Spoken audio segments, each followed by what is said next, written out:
Welcome back, everyone, to Tradespoon Live TV. I'm Vlad Karpel, founder of Tradespoon, and I would also like to welcome back our favorite guest, Joe Cusick from Trading Block.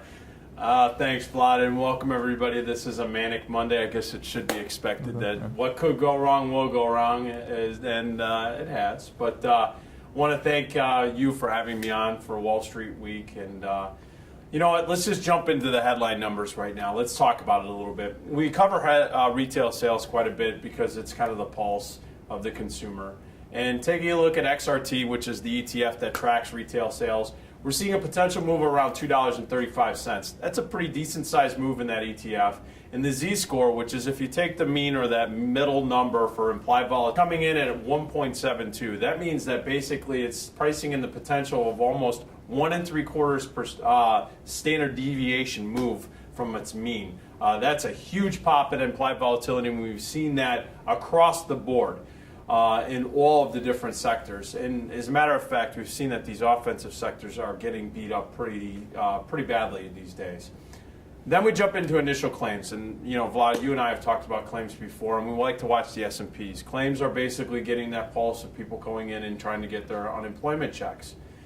They're pricing in the S&Ps, specifically the SPY, which is the spiders, which tracks the S&Ps, around $43.75 this week. It's very volatile. You've seen the S&P actually break 1900 today, this morning. And so basically, we're really on a red alert right now as far as seeing some further downside pressure. One sector or group of sectors that have seen a lot of downside pressure already are the commodity space, specifically oil and nat gas. We're going to take a look at USO and UNG, which are pricing in 117 for a potential move right now in USO. And 78 cents for UNG. So buyers, this is a time where you can start looking at potentially scaling into some weakness here. You and I have talked about this, Vlad. This is something that you profess, buying into weakness, selling into strength. There's an opportunity in this sector, these two sector ETFs, and specifically in this commodity space of the energies. Take a look at that. Last, I want to take a look at housing. We have some construction numbers coming out. I'm very concerned, Vlad, right now with housing. The ETF that tracks the construction sector for home builders is XHB. They're pricing in the potential move around 96 cents for this week going into Friday. The previous numbers in September for the construction came in red hot. I really want to keep an eye on this. But if we see that this sector comes under pressure, if we see that construction is starting to slow down, that is a sign that there could be a deeper rift right now. And I say deeper, meaning in the middle term or short term in economic growth. And so, again, if you see a 1900 break or on the S&P and it holds today, Vlad, I'm telling you, you could see 1850 real fast. Yes, and we can see that a lot of the sectors has been sold off, especially that are in small cap or growth stocks. In terms of energy, we reached that $85 level. If you look at the screen, you see Halliburton is still on our conviction list, where we rank both long-term and short-term trend. So be sure to look at our upcoming webinars, to look at some of the discussions of the most recent picks we had, and how to hedge yourself and how to mitigate your downside risk.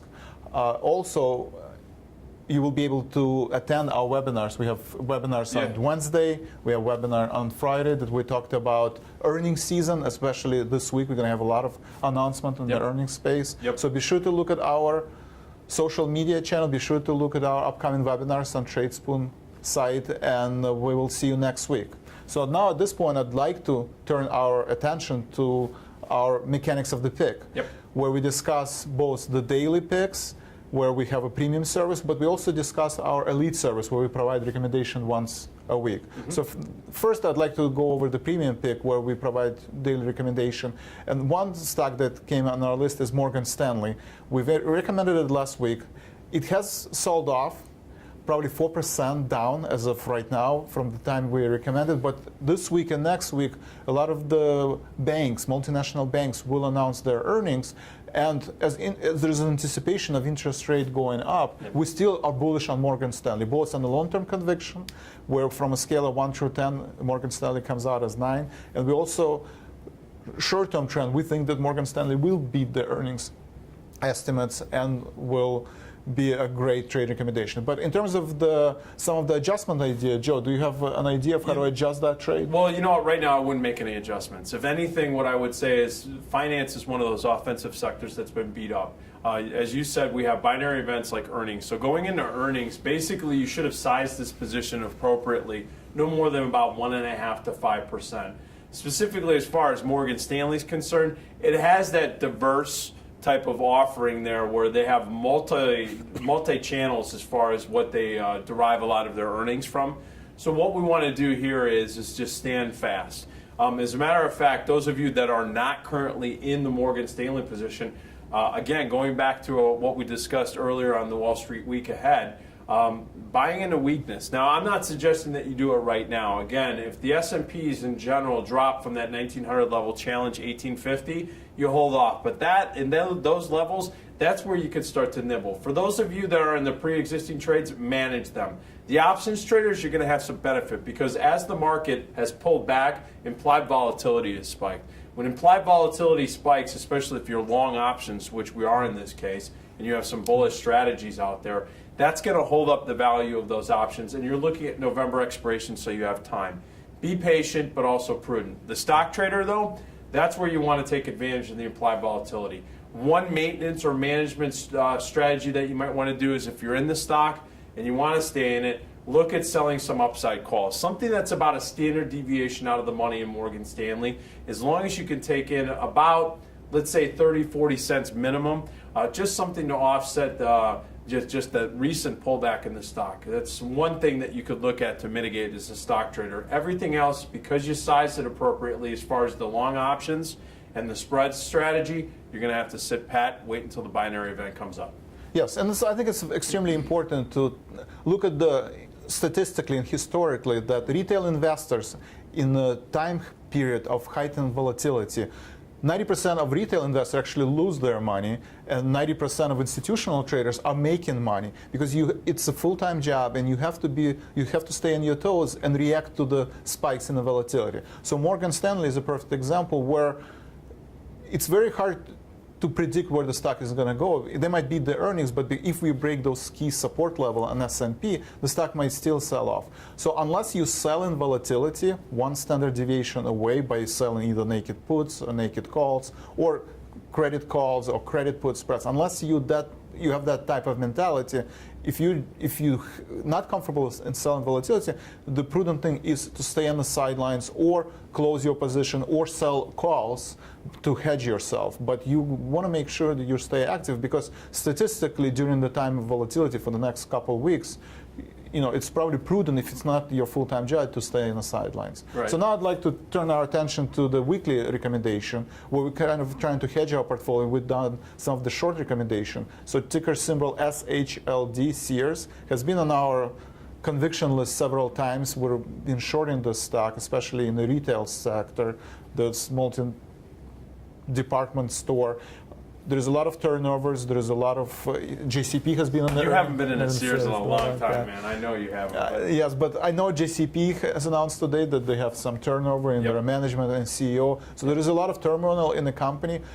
Speaking statistically, it has been on our short-term conviction list where we are bearish on the stock for the next 50 days. In terms of a long-term conviction, anywhere from 6 months to 18 months, we've been bearish because they haven't met their earnings estimates in terms of they decelerating their cash flow. And I think especially in the volatile stocks right now, you either want to stay on the sideline or short ticker symbol SHLD. And Sears is an interesting company because they've been trying to reinvent themselves, evolve. They've been closing a lot of stores.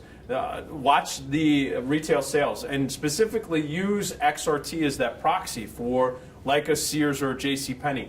if XRT, in other words, that sector ETF that tracks retail, is starting to come under pressure, these individual stocks are under pressure because these very stocks make up that ETF. And if you start to see, and as you said, the long-term conviction on this, it's bearish. It's been bearish for a while. And again, their margins at Sears specifically have been under a ton of pressure.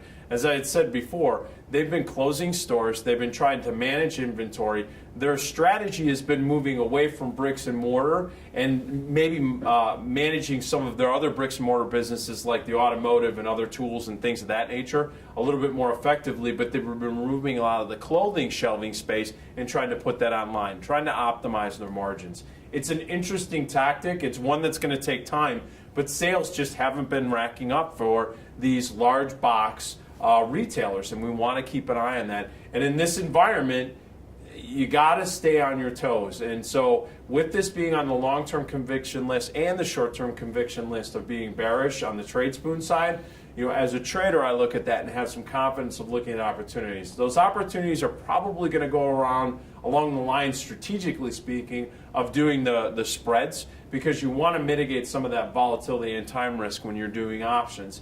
If you're going to get into the stock and you're going to short the stock outright, have very solid parameters. You want to have a buy stop above where your short entry is. And you know what? You're going to look to take profits. And again, you put that out there as far as the recommended levels of taking profits. Try to look at the previous lows over the last quarter, especially after an earnings announcement. See where those previous lows are and where it is comparative to where the market's trading right now. That could be a nice little technical guidepost to start helping you, as well as looking at the Tradespoon site and seeing also from a probability perspective. When you look at that probability graph, they're giving you a one standard deviation move up or down probability. If there's a 20% probability of touching that downside level, you should probably have that target of taking a profit above that, because there's still an 80% probability of it not occurring. So, yeah, so stay on your toes with the retail sales number coming out, and watch those the other names in that sector as earnings start to come out. You could see some more volatility. Thanks, Joe, for those insights. And as always, make sure you read our daily emails. Anytime we close a position, because we adjust the target gain or stop loss, we include that in our performance page, but we also update our daily email. We include the stock symbol that we are adjusting. And we also update our social media. So be sure to tell your friends and follow us on Twitter and follow us on Facebook. And we're gonna do this Friday morning, Yes. 8 o'clock. We're gonna go over a lot of this stuff, and we're also gonna have Tim Bigham on as well, and he's gonna give his proprietary trading strategy. So you definitely want to check that out. And again, we're gonna do that at 8 a.m. Central Time, and we're going to do that up to the opening so that you'll get our views of what's going on, both for that trading day, what's going on for next week, and then we'll review some stuff too if we have time. As far as other strategies that you've implemented and that I'm looking at as a trader as well. Yes, so upcoming webinars page, if you go to My Tools, if you're a Tradespoon subscriber, you go under My Tools, upcoming webinars page, and you will see all of the webinars that we have on Wednesday, Thursday, and Friday. So now I'd like to turn our attention to the last segment, is the Tradespoon Tools, where we talk about different technology that we've developed at Tradespoon to make more intelligent decisions and spot the opportunities in the market. And now that we are being in selling off market, we have two tools. One is the trade tools, but one is the Tradespoon Bears. Tradespoon Bears is our scanner that gives you bearish ideas. It's automatically, if you can see it on your screen, it automatically will see the top bearish picks we have in every given sector. Again, we're doing a long-term conviction. We're buy and sell. Rating is between 1 and 10. 1 or 0 means very bearish on the trade recommendation. But also we have a short-term trend. And short-term trend is our probabilistic model that looks at the implied volatility and runs the quant models during the earnings seasons to spot what is the probability of that stock being lower in the next 50 days.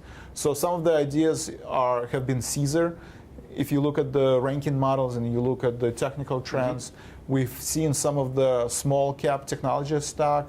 Our idea was Rackspace has been spotted by this tool. So it's a great tool to use to look at the spikes in implied volatility, especially in a market like this. And if you do see spikes in implied volatility right away on the scanner, you can see what are the probabilities of that stock being at one standard deviation away, and that can help you with the strike selection. And it's a very institutional-like tool. I have to tell you that the bulls and bears, how they rank them, how you can rank them with the slider over in the left-hand corner, it's an extremely powerful tool, one that typically was only offered to hedge fund managers and institutional traders, and it's at your fingertips. So I definitely would suggest doing that, especially where you see a market where you're looking for opportunities. And another tool, which is the trade idea tool, is another one where if you don't want to try to go through the scoring and so forth, or use a 0 through 10 scoring rating and move the sliders to try to find the best ideas, you could use the trade idea tool. I think that's one where you can actually use interesting models.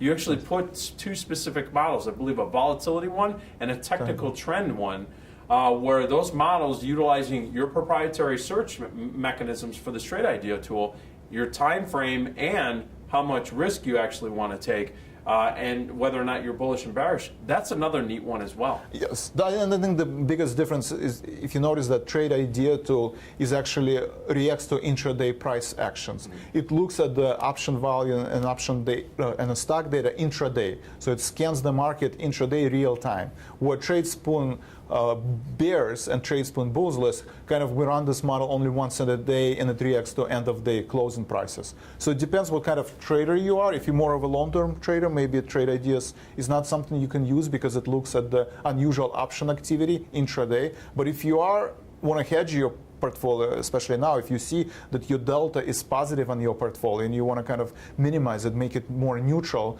or negative to react to the market, then some of those short-term ideas is a great tool to use for Tradespoon pairs. So I want to thank Joe for being with us this week. Hopefully you guys enjoy and have some ideas of how to hedge your portfolio and how to stay on your toes in these volatile markets. And we will see you next week.